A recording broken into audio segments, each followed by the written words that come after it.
We've updated Microsoft Copilot, your everyday AI companion, by reimagining what Copilot can do on Windows. Let's take a look. It's going to be easier than ever to call on Copilot with just a tap on your keyboard or on the center of your Windows taskbar. As you see here, we're simplifying the experience. We're making it more personal. We're making it faster to get to what you want.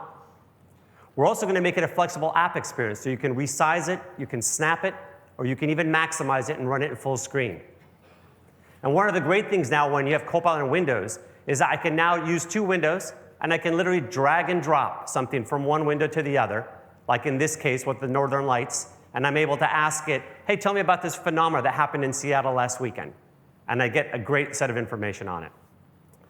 Later this year, you're going to see Copilot show up in Windows in Settings, where it's going to provide helpful suggestions for you.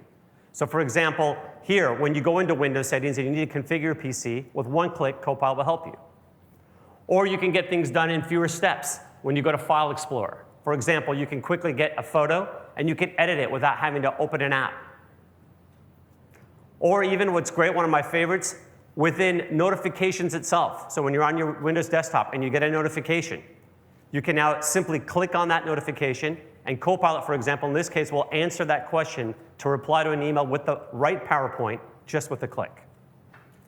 And we're really excited to bring the latest technology from our partners at OpenAI to Copilot.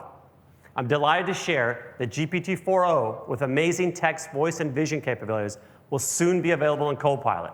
Let me show you a preview.